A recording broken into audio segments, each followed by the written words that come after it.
He threw me on the street the day after my daughter's funeral, claiming the house was his now. At the will reading, he laughed. "Hope you enjoy being homeless, Helga." Then the lawyer opened the sealed envelope. "If you're watching this, subscribe and let me know where you're watching from. Now, hit that like button if you enjoy stories about karma. And let me tell you how this all started. Because sometimes the best revenge is just letting people reveal exactly who they really are." The call came at 3:17 a.m. on a Tuesday. Anna's voice on the other end was strained, breathless. "Mom, something's wrong. My chest. I can't." The line went dead. By the time I reached the hospital, my 45-year-old daughter was gone. "Massive heart attack," the doctor explained with clinical detachment. Nothing they could do. Lucas stood beside me in the sterile waiting room, his face a mask of shock. But I caught something else in his expression. Relief? No. Surely I was imagining things in my grief. "What happens now?" I whispered, still unable to process that Anna, my healthy, vibrant daughter, was simply gone. Lucas straightened his shoulders, and for a moment, his composure slipped. "Now we deal with reality, Helga. Anna's gone, and I have decisions to make." The coldness in his voice sent a chill through me. We'd never been close, Lucas and I, but Anna had always been the bridge between us. Now that bridge was gone, and I was beginning to understand just how deep the chasm really was. "Of course, dear. We'll get through this together," I said, reaching for his hand. He pulled away. "We'll see about that." I should have recognized the warning in those words. Instead, I attributed his coldness to shock. People grieve differently, I told myself. Some become emotional, others turn inward. Lucas was clearly the latter. The funeral arrangements consumed the next 3 days. I offered to help pay for everything. Anna had been my only child after all, but Lucas insisted on handling it himself. "I'm her husband," he kept saying. "I know what she would have wanted." Fair enough. I focused on writing her eulogy, calling relatives, and trying to hold myself together.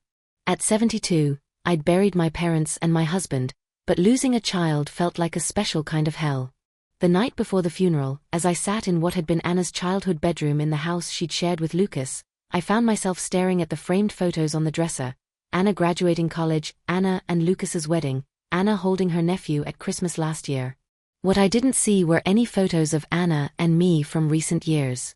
Lucas had systematically removed them, I realized. When had that happened? A soft knock interrupted my thoughts. Lucas stood in the doorway, no longer bothering to hide the calculating look in his eyes. "We need to talk, Helga. The funeral was beautiful. I'll give Lucas that." The flower arrangements were elegant. The music was Anna's favorite hymns, and the reception afterward was perfectly orchestrated. What wasn't beautiful was watching my son-in-law play the grieving widower while making pointed comments about moving forward and new chapters. I stood in the receiving line accepting condolences from friends and family when I overheard Lucas talking to his sister behind the flower arrangements. "The life insurance alone will cover the mortgage for 2 years, he was saying in a low voice. "And without the extra expenses?" "Extra expenses? What extra expenses? What about Helga?" his sister asked.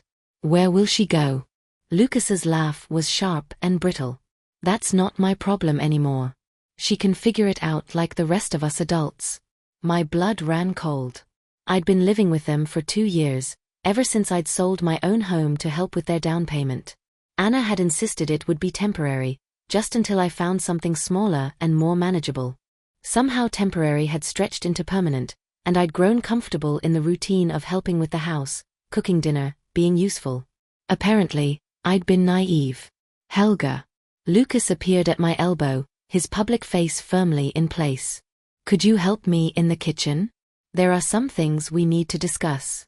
I followed him through the crowd of mourners, nodding at neighbors and accepting final hugs from my sister, who was flying back to Phoenix in the morning. In the kitchen, Lucas closed the door and turned to face me. "I'm going to be direct," he said, his voice calm and businesslike. "This house is in Anna's name, which means it's mine now. I need time and space to process my grief without complications." Complications? I kept my voice steady, though my heart was racing. You living here, it's not working anymore, Helga. I need my privacy. The words hit me like a physical blow. Lucas, I understand you're grieving, but surely we can. No. He held up a hand. I've made my decision. I'll give you until tomorrow evening to pack your things. That should be plenty of time. I stared at him, searching for any sign of the man who'd once called me Mom, who'd hugged me at Christmas dinners, who'd cried when Anna proposed. That man was gone, replaced by someone cold and calculating. Where exactly do you expect me to go? Lucas shrugged. You're a grown woman, Helga. You'll figure something out. The casual cruelty of it took my breath away.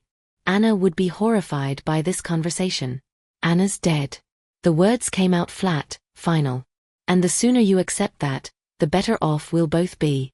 I packed my entire life into 4 suitcases and 2 boxes. 72 years reduced to what would fit in the trunk of my car. As I folded my clothes and wrapped my few remaining photographs, I kept waiting for Lucas to come upstairs and apologize, to say he'd spoken in grief. And of course, I could stay until I found somewhere else to go. He never came. Instead, at exactly 6 p.m. the next day, he appeared in my doorway with his arms crossed. Time's up, Helga. I zipped the last suitcase closed and looked around the room that had been my sanctuary for 2 years. The walls were bare now, stripped of the few personal touches I'd been allowed to add. It looked like a guest room again, which I supposed it always had been. I'll need a few more minutes to get everything to the car, I said. I'll help you. It wasn't an offer. It was a statement. Lucas wanted me gone, and he wanted to make sure it happened quickly. We made 3 trips in silence. As I loaded the last box into my car, I turned to say goodbye. Maybe to make one final appeal to whatever remained of his humanity. I know you're angry with me for some reason, I said quietly. I wish I knew what I'd done wrong so I could fix it. Lucas's expression didn't soften. You didn't do anything wrong, Helga. You just exist in my space, in my life, in my way. Anna felt sorry for you, but I don't. The honesty was brutal and somehow cleaner than the polite fiction we'd been maintaining. I see. I got into my car and rolled down the window. Will you at least tell me if there's going to be a formal reading of Anna's will? I assume she left something. Why would she leave you anything? Lucas's voice was genuinely puzzled. You're not her husband, and it's not like you ever contributed financially to our household. The irony was so sharp, it actually made me smile. The $40,000 I'd given them for the down payment might disagree with that assessment, but clearly Lucas had either conveniently forgotten or genuinely convinced himself it had been a gift. Of course, I said, silly of me to assume. I drove away without looking back, heading toward the Hampton Inn on Route 9. It was the closest hotel I could afford while I figured out what came next. In the rearview mirror, I watched Lucas stand in the driveway until my car disappeared around the corner. At the hotel, I checked in for a week and carried my suitcases to a generic room that smelled like industrial cleaning products and broken dreams. I sat on the polyester bedspread and stared at my reflection in the mirror above the dresser. Who was this woman looking back at me? A widow, now childless, homeless, and apparently worthless in the eyes of the only family she had left. But as I sat there in that sterile room, something unexpected began to stir in my chest. Not despair, though that was there too. Something sharper, something that felt almost like anticipation. Lucas thought he'd won. He thought he'd successfully discarded the inconvenient mother-in-law and claimed his prize. What he didn't know was that Anna had been a much better daughter than he'd ever given her credit for. 2 weeks into my hotel stay, just as I was starting to seriously worry about my dwindling savings, the call came from Anna's lawyer. Frau Schmidt, this is Hans Muller from Muller & Associates. I handled your daughter's legal affairs. Yes, Herr Muller.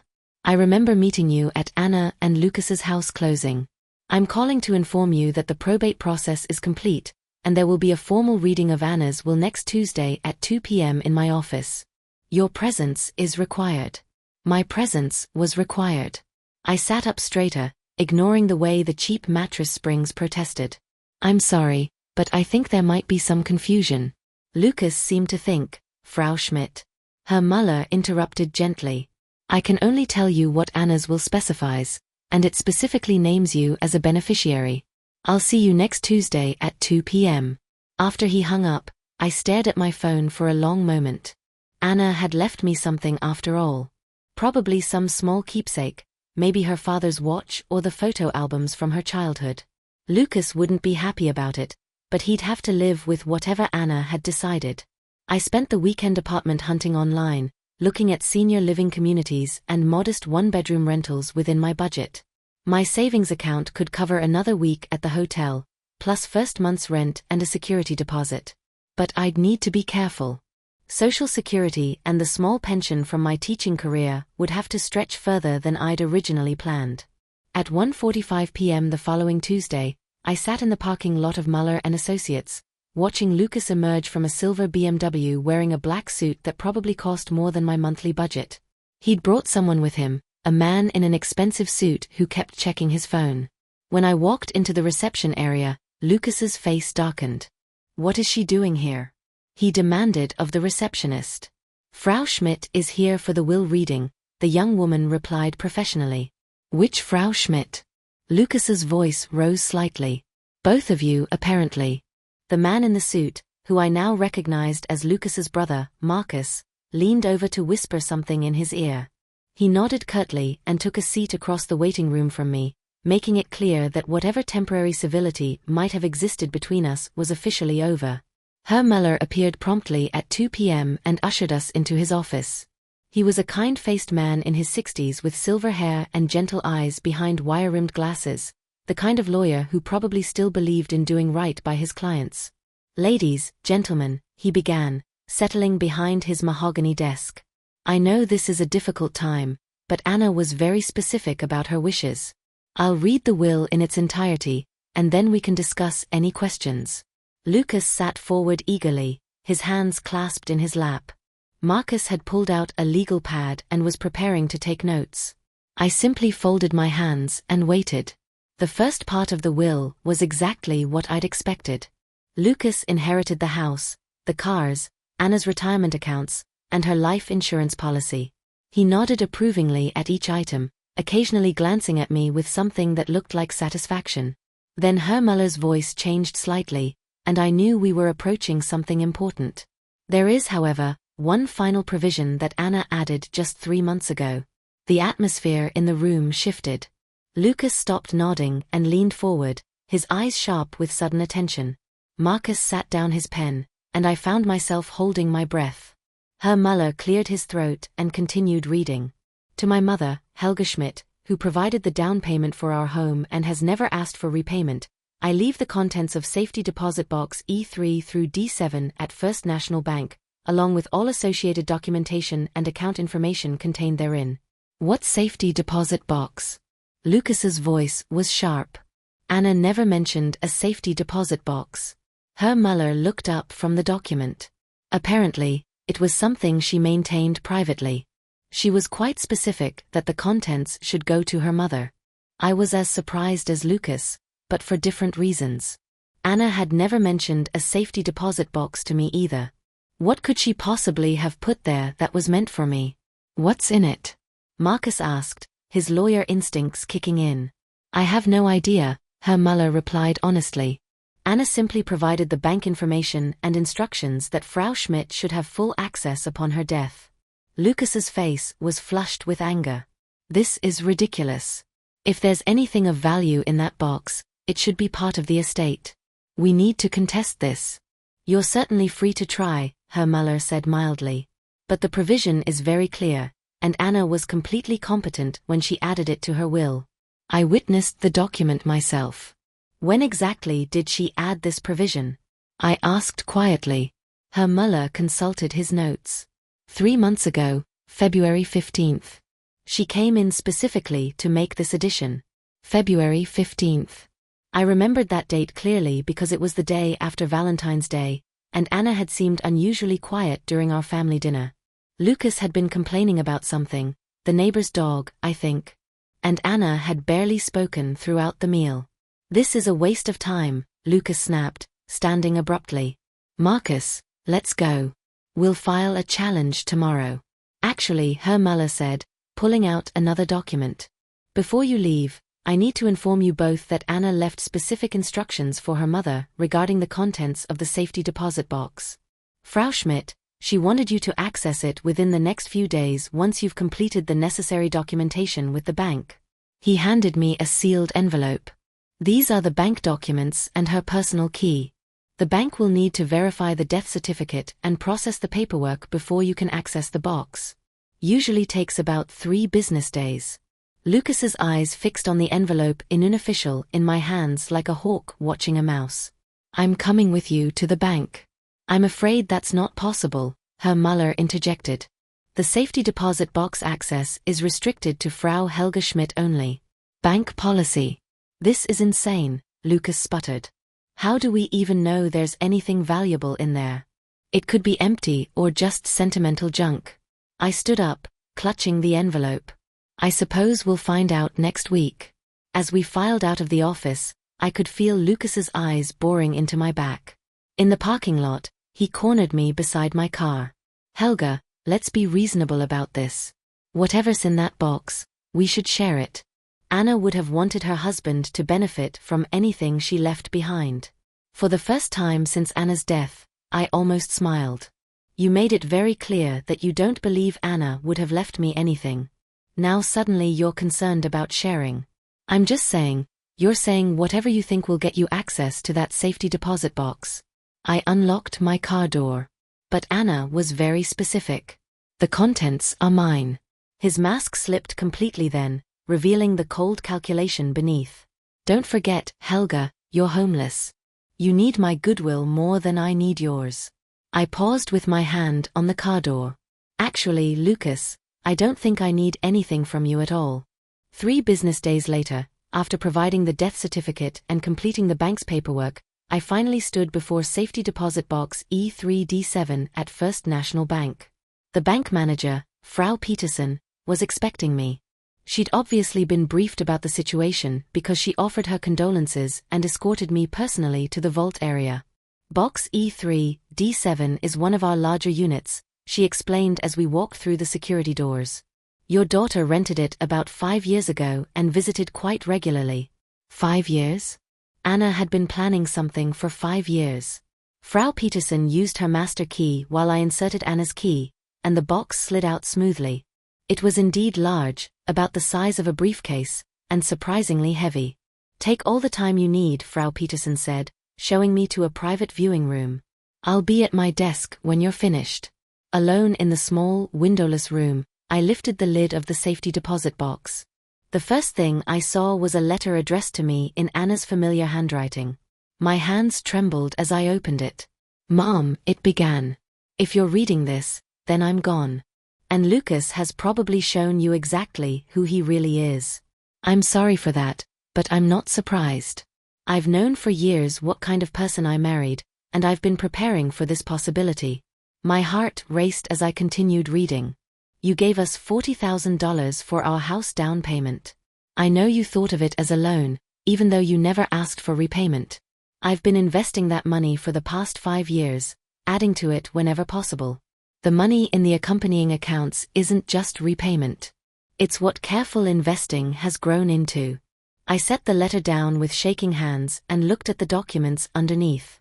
Bank statements, investment portfolios, account numbers. My eyes scanned the balance sheets, trying to make sense of the numbers.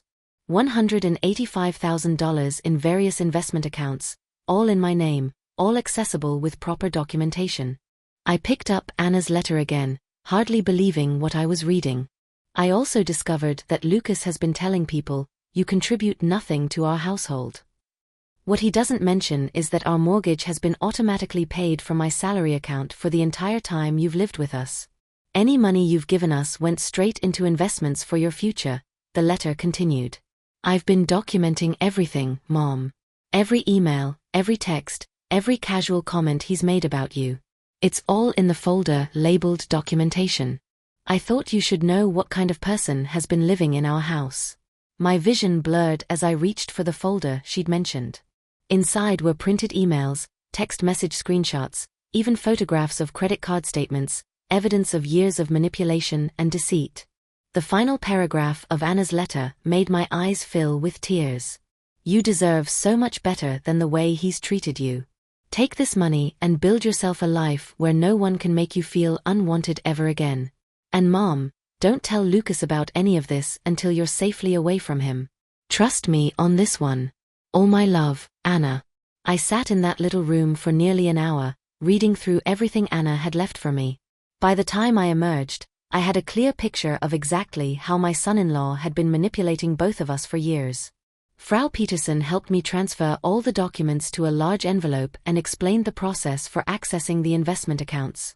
As I walked to my car, my phone rang. Helga. Lucas's voice was falsely sweet. I was wondering if you'd like to come by for lunch today. We could discuss what you found in the safety deposit box. I smiled at my reflection in the car window. That's very generous, Lucas. I'll be there at noon. It was time for Lucas to learn that sometimes the people you underestimate are the ones who surprise you most. I arrived at Lucas's house, his house now, at exactly noon, carrying a small gift bag and wearing my best poker face. He answered the door in a tailored black suit that probably cost more than my monthly hotel bill. All smiles and false warmth. Helga, I'm so glad you came. I've made your favorite chicken salad. Funny how he remembered my favorite foods now that he wanted something from me. The dining room table was set with his wedding china and fresh flowers. Lucas had clearly put effort into this performance. He poured iced tea and chattered about the weather while I sat quietly, watching him work up to what he really wanted to discuss. So, he finally said, settling into his chair with practiced grace. I've been thinking about yesterday, about the safety deposit box. Have you? I sipped my tea calmly. I know we've had our differences, but Anna would want us to support each other through this difficult time. Family should stick together. Family. Rich coming from the man who'd thrown me out the day after his wife's funeral. I couldn't agree more, I said evenly. Lucas's eyes lit up, clearly thinking he'd found an opening. I'm so relieved to hear you say that. I was worried you might be angry about having to find your own place so quickly, but you understand I needed space to grieve. Of course, I took a bite of chicken salad. Grief affects everyone differently. Exactly. He leaned forward eagerly. So, about what Anna left you, I was thinking we could pool our resources, combine whatever was in that box with Anna's life insurance. Maybe invest it together. I have some wonderful financial advisors. I bet he did. The same ones who'd been helping him make questionable spending decisions. That's very thoughtful, Lucas, but I'm curious. What makes you think there was anything valuable in the safety deposit box? He paused, clearly not expecting the question. Well, Anna was always so private about certain financial matters. She must have had a reason for keeping something separate. Private? That's an interesting choice of words. You know what I mean? He waved a hand dismissively. Women and their financial planning. They never tell us husbands everything. I set down my fork and looked directly at him. Actually, Lucas, I think Anna told you exactly as much as she thought you needed to know. Something flickered in his eyes. Uncertainty, maybe a hint of fear. What did you find in the box, Helga? The moment of truth was approaching, but I wasn't quite ready to play that card yet. Instead, I reached for the gift bag I'd brought. I brought you something, I said, pulling out a small wrapped package. A little thank you gift. He unwrapped it eagerly, revealing a framed photograph of Anna from her college graduation. His face softened slightly. Oh, Helga, this is lovely. Thank you. I thought you should have it. After all, you were such a devoted husband. The emphasis I placed on devoted wasn't lost on him. He looked up sharply, searching my face for hidden meaning. What's that supposed to mean? Nothing at all. I'm just appreciating how well you took care of my daughter. Lucas set the photograph down carefully, his demeanor shifting. The fake sweetness was evaporating, replaced by something warier. Helga, you're being cryptic. Just tell me what was in the safety deposit box. I smiled and took another sip of tea. Documents, mostly. Very interesting reading material. What kind of documents? Oh, financial records, investment statements, some correspondence. I paused meaningfully. Quite a few printed emails and text messages. The color drained from Lucas's face. Text messages. Anna was quite thorough in her record-keeping, especially toward the end. I pulled out my phone and opened the photos Anna had taken of various text conversations. Would you like to see one? This is from about 6 months ago. I turned the screen toward him, showing a screenshot of him texting his sister. God, I can't wait until that old bat finally moves out. Then we can turn her room into the home gym I've been wanting. Lucas lunged for my phone, but I pulled it back smoothly. There are dozens more, I said conversationally. Anna was apparently very good at documentation. This next one is particularly enlightening. It's you texting Marcus about how you've been convincing Anna that I should contribute to household expenses when the mortgage was already budgeted from her salary. Stop. Lucas's voice was barely a whisper. And then there's the email where you're laughing with your sister about how gullible I am. How easy it was to make me feel like a burden when you'd already planned to kick me out after Anna's death. I set the phone down and looked at him with what I hoped was mild curiosity. That was forward thinking of you. By the way, planning my eviction while Anna was still alive. Lucas's composure finally cracked completely. She had no right to save private messages. Actually, she had every right. It was her house, and you were discussing her mother. I leaned back in my chair. The question is, what are we going to do about this situation? What do you want? The mask was completely off now, revealing the calculating man underneath. Want? I don't want anything from you, Lucas. I never did. Then why are you doing this? What's the point of humiliating me? I considered the question seriously. You know, you're right. There's no point in humiliating you. You've done that perfectly well yourself.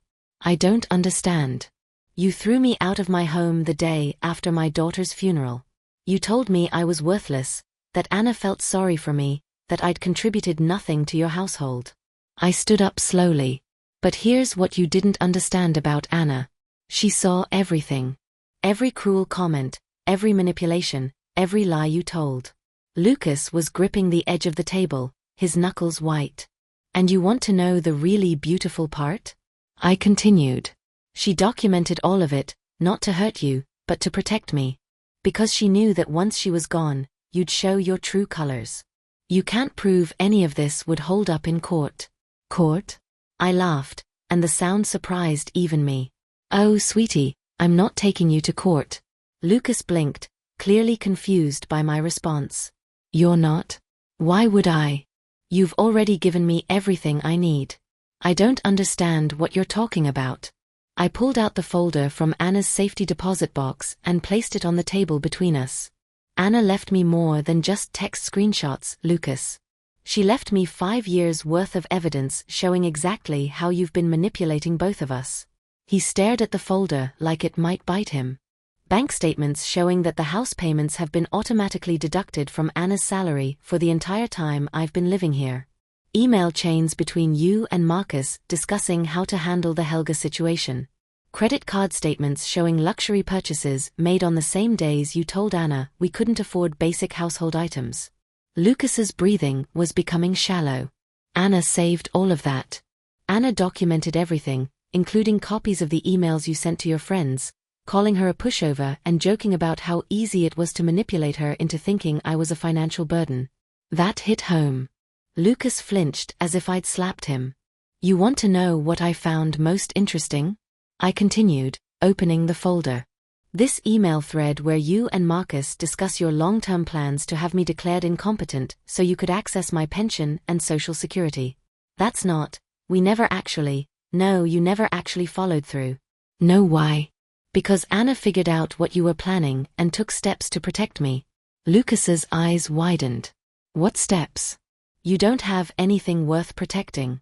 Don't I? I smiled pleasantly. That's interesting, because according to these investment statements, I apparently have quite a bit worth protecting. Money that Anna had been carefully growing for the past 5 years. That's impossible. You're living in a hotel. I'm living in a hotel because I choose to be there while I figure out my next move, not because I can't afford better. The silence stretched between us as Lucas processed this information. I could practically see the wheels turning in his head, trying to calculate how much money we might be talking about. How much?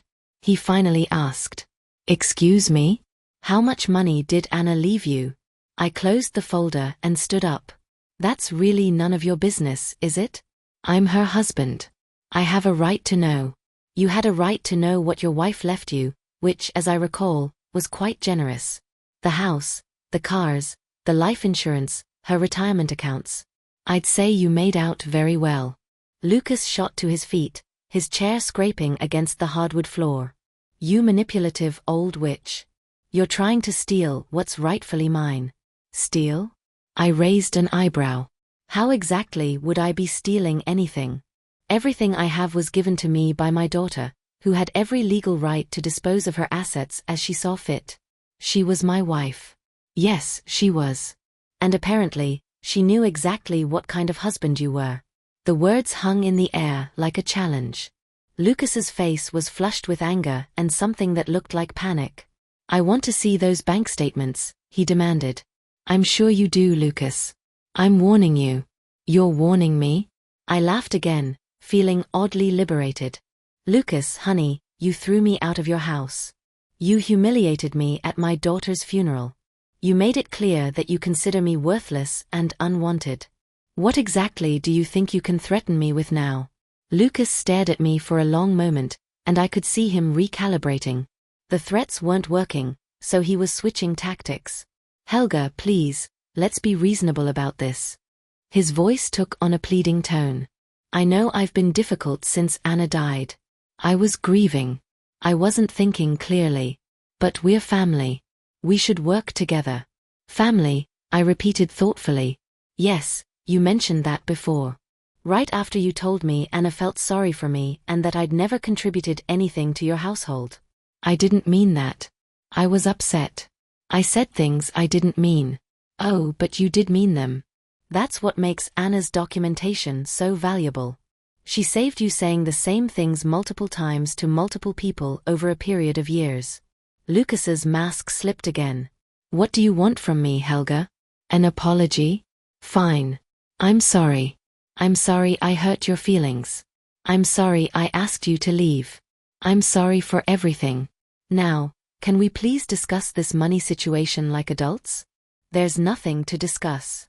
Of course there is. If Anna left you a significant amount of money, we need to plan how to manage it responsibly. I know excellent financial advisors. I could help you invest it properly. You mean you could help me spend it properly? That's not what I said. It's what you meant. I picked up my purse. Lucas, let me be very clear about something. The money Anna left me isn't an inheritance that fell into my lap. It's the return on the $40,000 I gave you for your house down payment, plus 5 years of careful investment. His mouth fell open. $40,000? Did you think it was a gift? Did you think I just handed over my life savings out of the goodness of my heart with no expectation of repayment? Anna said, she said it was a family contribution. Anna was trying to preserve your pride and mine, but she never forgot it was a loan. I could see his mind racing, trying to process this new information. If I'd invested $40,000 5 years ago, and Anna had been growing it, how much is it worth now? He whispered. I pulled out my phone and opened one of the banking apps the bank had helped me set up. The account balance filled the screen, and I turned it toward him. $185,000. Lucas's face went white. He grabbed the edge of the table to steady himself. That's impossible. Anna was a careful investor, and apparently she was very motivated to make sure her mother was taken care of. But that's almost as much as the life insurance policy. Yes, it is. That money should be part of the estate. It should be split between us. Should it? Based on what legal principle? Based on the fact that I'm her husband and you're just her mother. The casual cruelty in those words, just her mother, hit me like a physical blow. But instead of pain, I felt something else. Clarity. You know what, Lucas? You're absolutely right. I am just her mother.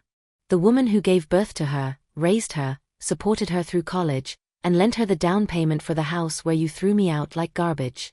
I stood up and slung my purse over my shoulder, and apparently that was enough for Anna to make sure I'd never have to depend on anyone's charity again. Wait, Lucas called as I headed toward the door. Helga, wait. We can work this out. Please, just sit down. Let's talk about this rationally. I paused in the doorway and turned back to face him. What exactly do you think we need to work out? The money situation, our relationship, everything. He was speaking quickly now, panic making his voice tight. Look, I know I made mistakes. I was stressed about Anna's death, worried about finances, and I took it out on you. But we can fix this. I'm sure you were worried about finances, I said quietly. But not for the reasons you're claiming. What's that supposed to mean? I pulled out one more document from Anna's folder, one I'd been saving for last. It means Anna also documented your spending habits, Lucas, including the $15,000 you charged to credit cards in the month before she died. His face went ashen. Spa treatments, designer clothes, a weekend in Berlin with your brother, all while telling Anna you were worried about money for groceries. That's not, I wasn't, you weren't what? Planning to live off her life insurance while throwing out the inconvenient mother-in-law who might interfere with your lifestyle? Lucas collapsed back into his chair, the fight going out of him. You don't understand the pressure I was under. What pressure? Everyone expected me to be the perfect husband, the perfect host, Anna's colleagues, the neighbors, my family. Do you have any idea how exhausting it is to maintain appearances? I looked at him sitting there in his tailored suit, in his beautiful house, surrounded by luxury, complaining about the burden of appearances. No, Lucas, I don't, because I was too busy actually taking care of your wife while you were busy spending her money. I loved Anna. You loved what Anna could provide for you. There's a difference. He was crying now, ugly tears that smeared his polished facade. I can't lose everything. I can't go back to being nobody. You're not nobody, Lucas. You're Anna's widower.